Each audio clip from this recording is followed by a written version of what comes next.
정말 사람이 없고 정말 물건이 없어요.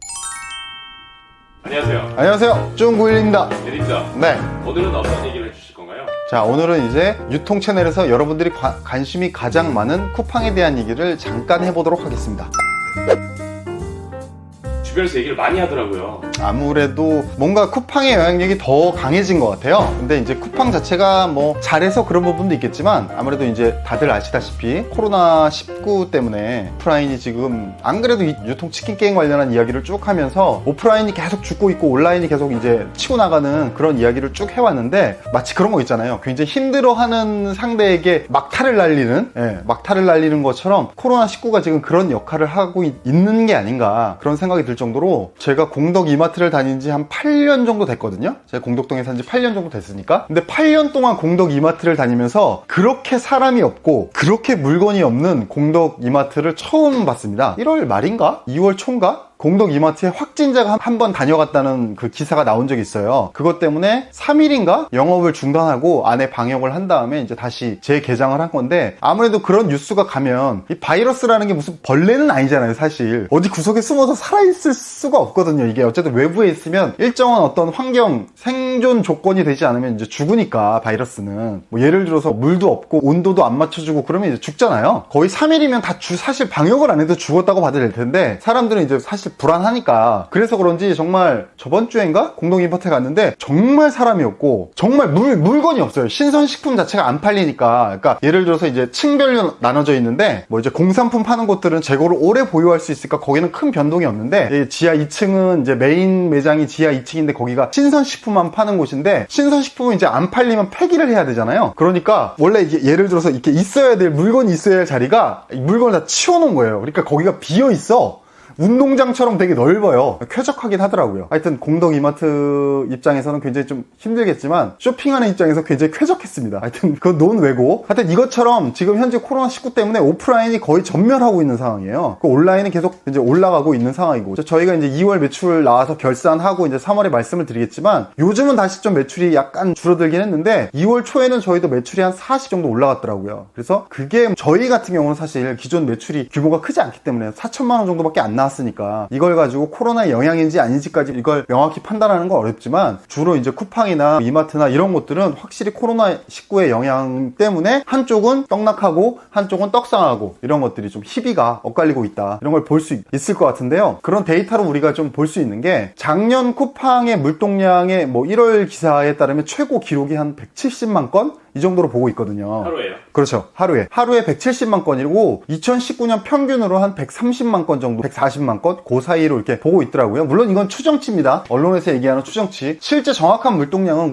쿠팡에서 밝히지 않으면 알아낼 수 있는 방법은 없기 때문에 알 수는 없는데, 추정치가 그런데, 올해 같은 경우는 1월 28일 같은 경우 이제 코로나 사태가 1월 3일인가? 그때 터지고 1월 28일 같은 경우 쿠팡이 기록을 냈는데, 그때 물동량이 한 330만 건. 그러니까 1년 사이에 맥스 기록이 한 2배 가까이 되는 거죠. 어마어마한 거죠. 1년 만에 물동량이 100% 늘어났다는 건, 물동량이 100% 늘어났다는 건 매출도 100% 늘어났다고 정비례 한다고 볼 수 없지만, 그래도 어쨌든 매출이 굉장히 많이 늘어났겠죠. 물동량이 2배로 늘었는데 매출이 안 늘어났을 수는 없는 거니까요. 올해 평균, 물론 올해가 이제 2월 지금 20일 정도니까 대략 한 뭐 2달 정도밖에 안 되긴 했는데, 올해 평균 물동량이 뭐 200만 건 정도라고 해요. 작년에 비해서도 굉장히 많이 올라온 거죠. 근데 200만 건이 330만 건이 됐으면 그것도 굉장히 많이 올라온 거니까. 그러니까 중요한 건 뭐냐면, 온라인 쇼핑을 안 하던 사람들이 온라인 쇼핑을 하게 되면서 쿠팡의 물동량이 이렇게 폭발하게 되고, 쿠팡의 물동량이 이렇게 폭발하게 되면서 이런 유지가 되다 보면 330만 건이라는 게 계속 유지되지 않겠지만, 예전에 평균 물동량이었던 200만 건으로 돌아가진 않는다는 거죠. 250만 건이든 240만 건이든 이렇게 결국 또 올라온다는 거예요. 왜냐면 온라인 쇼핑에 익숙해졌던 사람들이 코로나 사태가 없어졌다, 종식됐다고 하더라도, 야 이제 온라인 쇼핑을 난 원래 안 하던 사람이니까 역시 계속 안 할 거야, 이러진 않는다는 거죠. 왜냐면 편리함에 익숙해지다 보면 10명 중에 뭐 3명이나 4명은 계속 하던 대로 온라인 쇼핑을 이어갈 확률이 높다. 그러면 쿠팡의 물동량은 평균이 200만 건이었고 건이었고 기록이 330만 건이라면 200만 건으로 다시 돌아가진 않는다. 230만 건이나 240만 건으로 더 한 단계 스텝업을 하게 된다. 그러면 쿠팡의 영향력은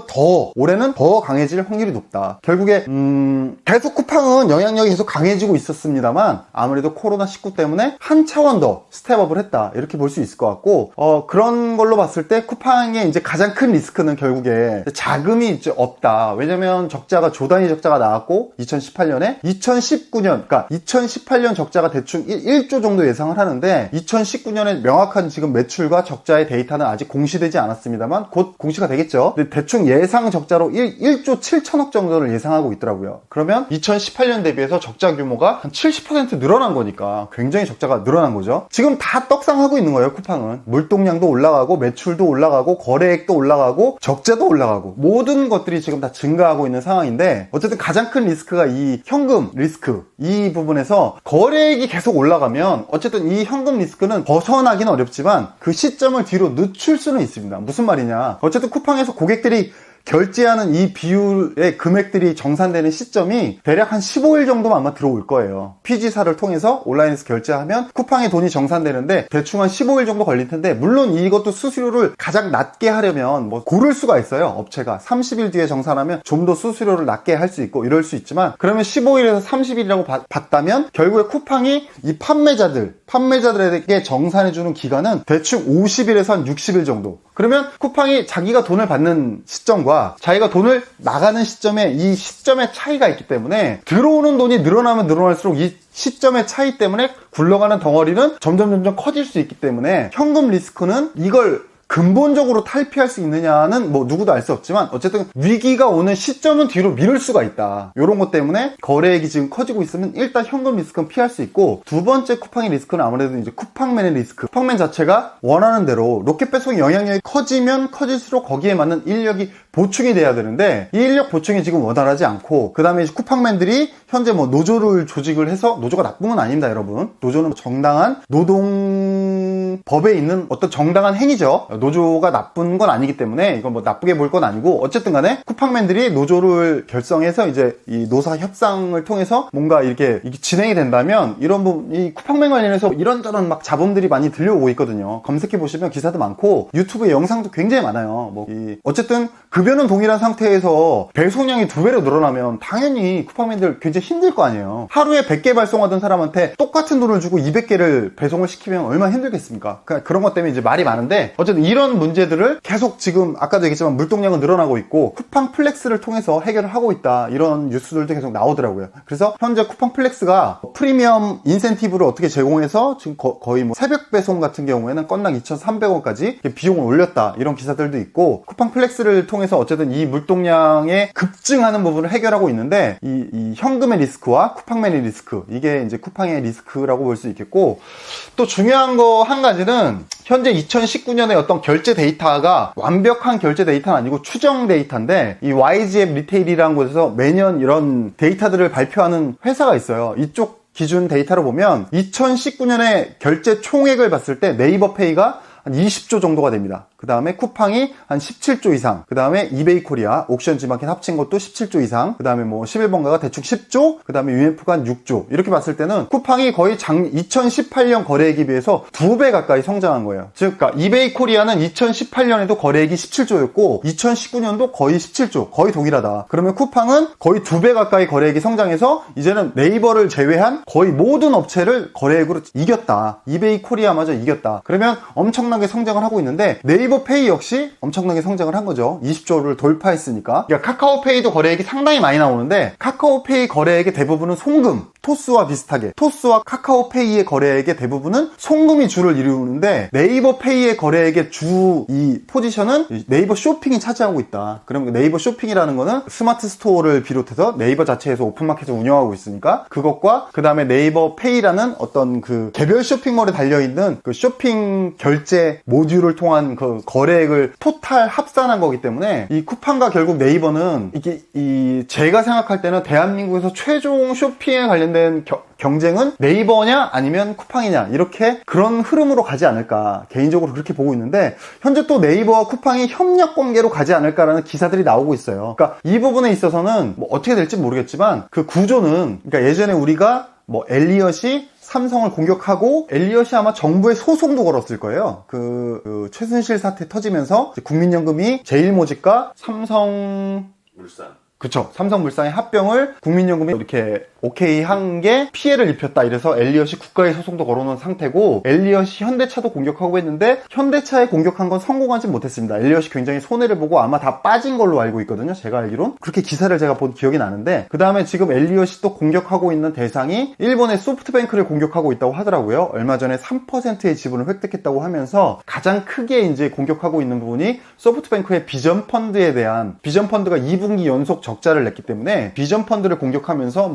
하여튼 이런저런 흐름이 가면서 일본에서 소프트뱅크와 네이버 라인이 서로 협력을 해서 일본의 간편 결제 모듈 사업을 협력을 하면서 이런 소뱅과 네이버의 합작이 있기 때문에 국내에서도 그런 인연을 이어서 네이버와 쿠팡이, 그러니까 네이버 라인은 국내 네이버의 일본 자회사고, 그 다음에 소프트뱅크는 쿠팡과 큰 연관이 있는 투자 회사고, 그러다 보니까 국내에서도 네이버와 이 쿠팡이 협력 관계로 들어가지 않을까, 이런 이야기가 지금 솔솔 나오고 있는데, 아무래도 이런 부분들은 네이버페이를 네이버가 키우면서 네이버페이를 분사했고, 그 분사한 네이버페이와 미래에셋과 서로 지분 교환을 하면서 서로 협력했듯이, 이런 식으로 네이버와 쿠팡이 서로 어떤 지분 교환이나 혹은 네이버가 쿠팡에 투자를 한다거나 이런 협력이 이루어지지 않을까라고 보는 관점들이 있어요. 이렇게 될지, 아니면 제가 말씀드렸던 것처럼 국내 어떤 쇼핑 시장을 네이버와 아니면 쿠팡이 양분을 하면서 서로 계속 경쟁을 하면서 결국에 누가 끝판왕인가를